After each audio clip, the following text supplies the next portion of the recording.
Phil Taylor 8-1 on with the bookmakers to win this game. John Parr, an almost insulting 9-2 against.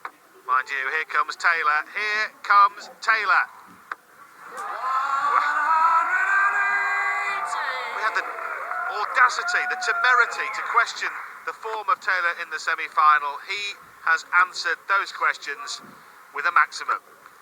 Yeah, first 3 darts of the match, and over the last 15 years, he has done that on so many occasions. 180 to start with. Well, you could just see there the disappointment on his face. He really thought he had a chance there of going for that magical 9-darter. A wry smile on the face of our referee, Bruce Spenley, as well. The Parr trying to reply. There's 1, there's 2. 121. Well, all I can think is that actually that one slipped. It slipped out of his hand. Yeah, must have done. It was so far off. And Taylor, well, there's 9 darters. We've seen them galore, and he regularly talks about his personal little fun battle with Ronnie O'Sullivan, with O'Sullivan's 147 breaks and Taylor's 9 darters.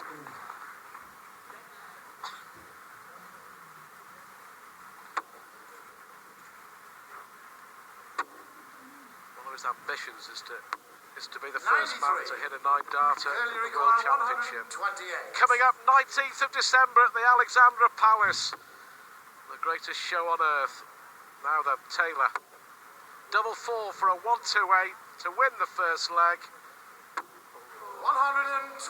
I'll tell you what though, the one thing he can't do, he can't throw darts as well left-handed as O'Sullivan can play snooker left-handed. He needs to work on that left-handed throw, then he really will be able to challenge the world snooker champion. But he's left himself double 2 here, and Parr 59 is a long way back. Fairly required 4. The first leg. Philip Taylor. Starting the defence of his South African Masters title in style. Yeah, and I keep stressing in the short course games, when we're playing first to 5 legs, the best of 9, having the throw in the first leg is a massive advantage, because to underline it again, Taylor knows that Parr has got to break his throw. If Taylor just holds throw 5 straight legs, he will be the South African Masters champion. And he might fancy breaking throw here, because he started the first leg with a maximum, and he starts the second in similar style.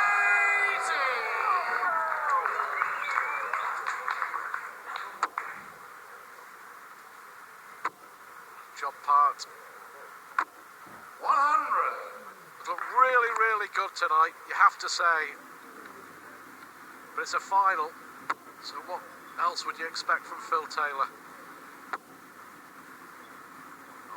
He hasn't started this leg that badly, John Parr. He's scored 193 in 2 visits to the board, and normally you'd feel that if throwing first, if you keep hitting steady tons, you'll be first to the double, but this isn't normal circumstances, because he's got Taylor on his tail, and shortly Taylor will be in front of this leg, and if Taylor can check from 6 darts from here, he'll take the lead 2-0.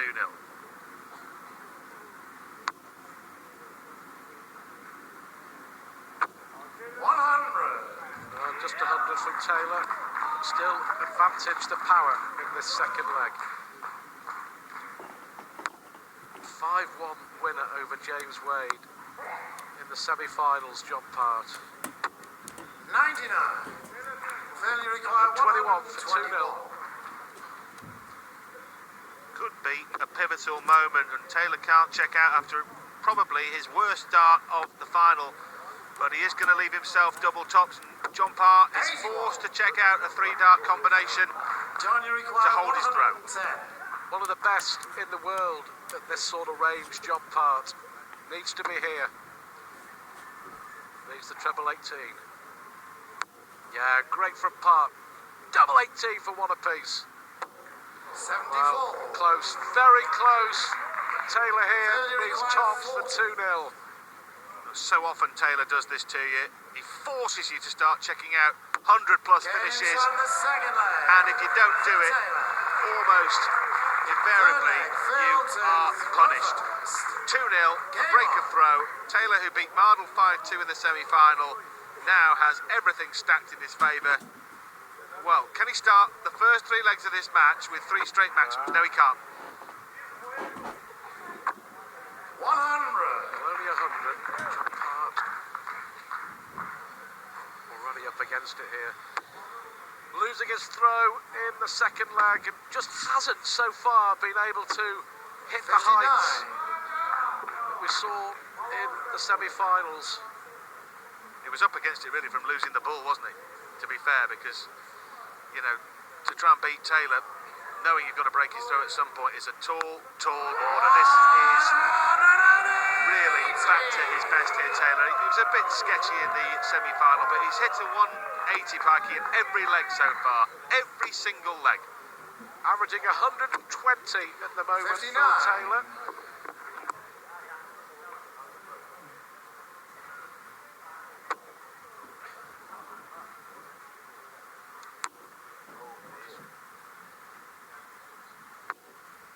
That'll leave him 1-2-8.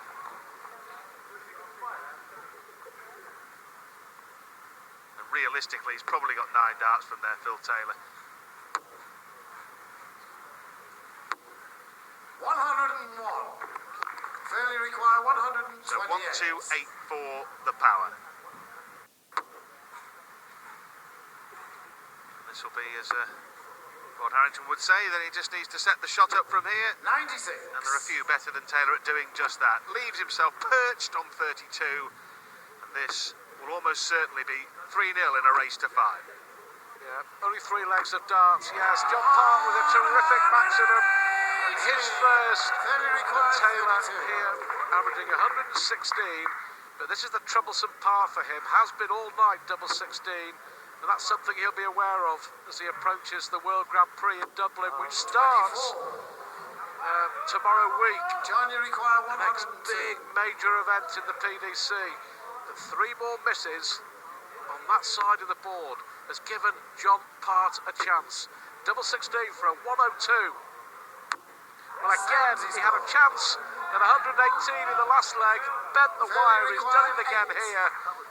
And I don't think it'll make too much difference. That was miles off Sir Taylor to John Part with a grin, and just shows that there is a kind of different atmosphere from the normal big TV tournament. You never have seen anything like that in a major, but Taylor maybe has put himself off with that little bit of joshing and joking round on the back of the stage, and he may be made to pay as Part can stage his own little act of darting piracy by pinching this leg. Well, Taylor missing 6 darts. So close each time for John Part, and this time he gets his reward. Well, he's broken the Taylor throw. 4th leg, And the very best going score, in now for please. 2 apiece. John Taylor missing 6 darts there for a 3-0 lead. Game on. I'll tell you what though, Pikey, it's a pertinent point, isn't it, about the missed doubles for Taylor, because the next tournament is all about doubles, isn't it? It's starting with doubles and it's finishing with doubles. Okay, he'll kick off with double tops more often than not, I should imagine, but if you miss doubles at the start of legs, you're in big trouble in Dublin. Yeah. The World Grand Prix starting in Dublin tomorrow week, and Phil Taylor has been given one of the toughest possible first round draws. That's a short format. Best of 5 sets. First of 3 sets in the first round, and he'll play Ronnie Baxter in that first round.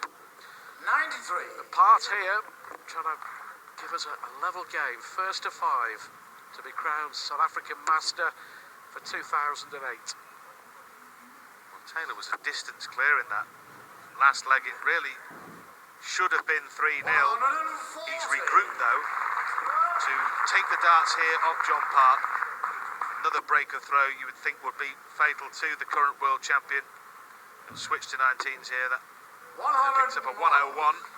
Just drifted into the treble 7, but Taylor has taken the darts off Johnny Part here.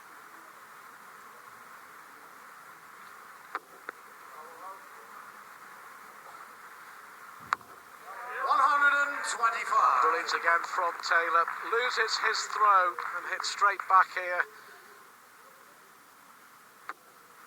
All Park can do is try and find another 2 of those. Another maximum maybe. Well, it is. We've seen 3 from Taylor and we've seen 2 from John Part. 5 magical maximums in in 4 legs of darts. These still needs a treble 20 here. Well, John Part has earned the right, hasn't he? Tanya requires With that 68. 180 to try and give us a level game in the final. 68 for the Canadian. Yeah, it seems as though stories of his demise were premature. If he hits this, it'll be a level game. Levels your Devils! 2-2. John Part should have been 3-0 behind. He's now level at 2-2. It's effectively a best of 5 leg darts match.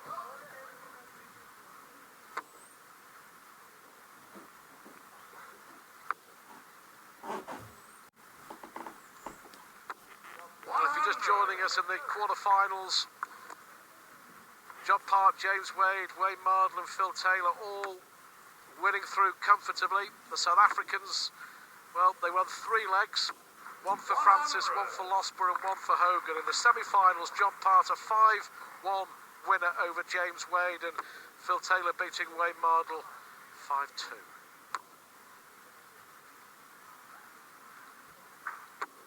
Well,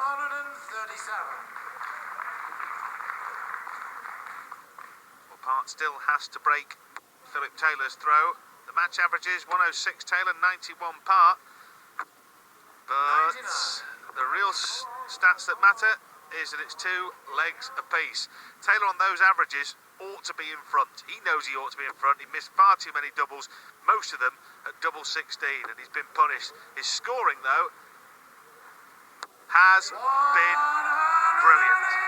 That's his 4th 180 to John Part's 2. Well, 6 of them in 5 legs of darts. Great entertainment in the final. Doesn't like the lie, John Part. Whenever his first dart goes above that treble 20 bed, always comes down for cover. But I have to say, there were 3 poor darts there from the Canadian. Double 12. For 3-2.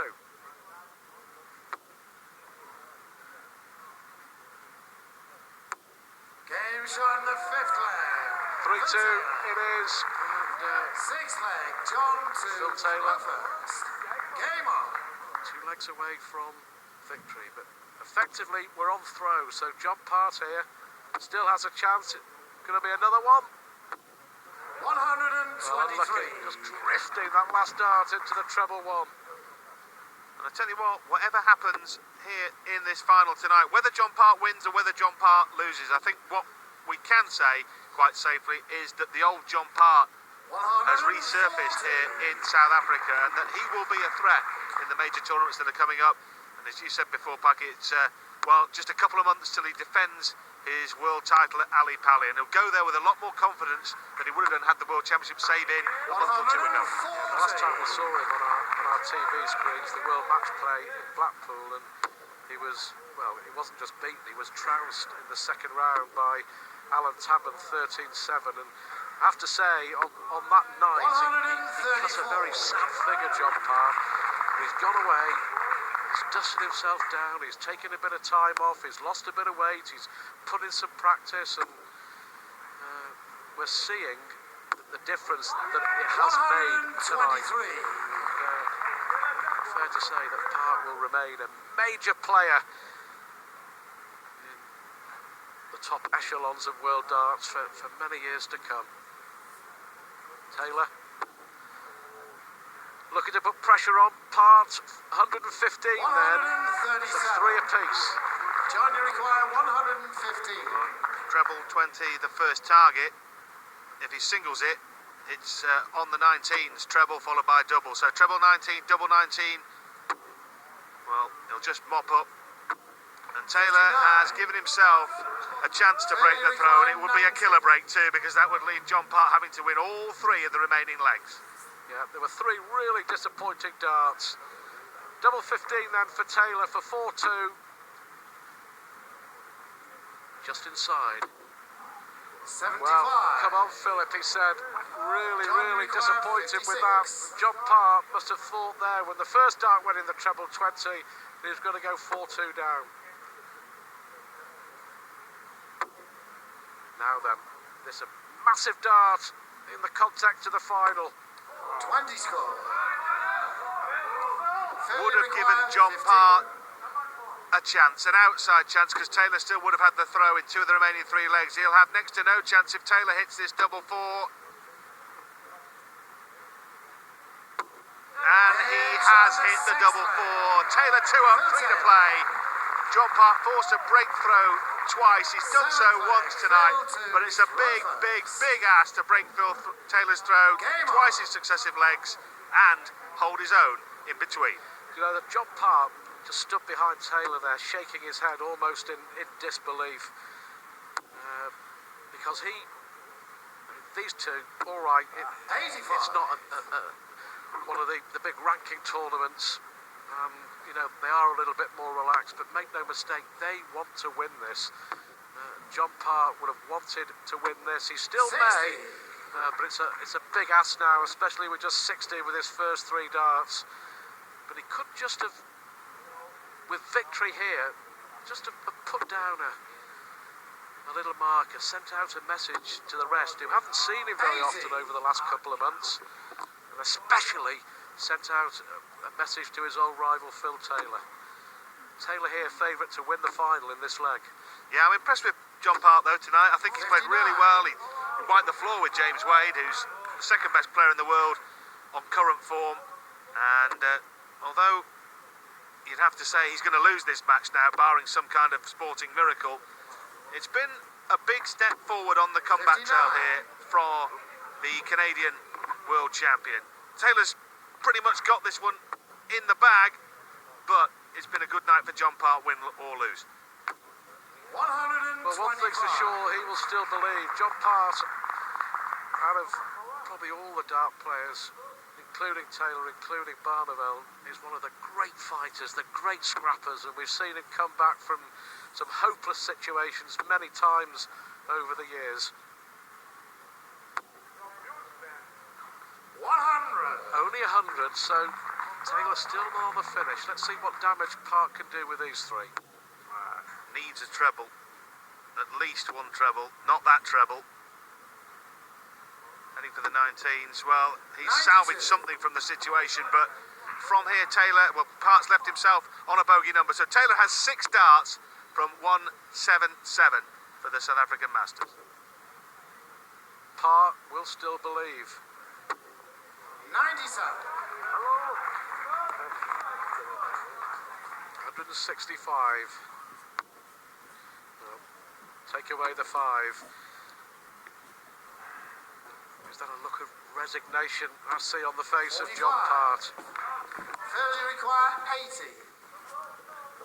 Well, Taylor, come on, Philip, he said.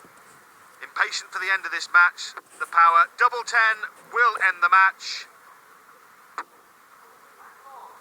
About 3/4 of an inch inside, and Phil Taylor retains its South African Masters title, beating John Park 5-2.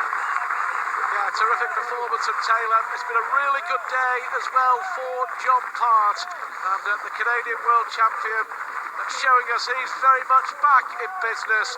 Last year it was Barneveld. This year it's Park. Phil Taylor is the South African Masters champion again. A 5-2 winner over the world champion.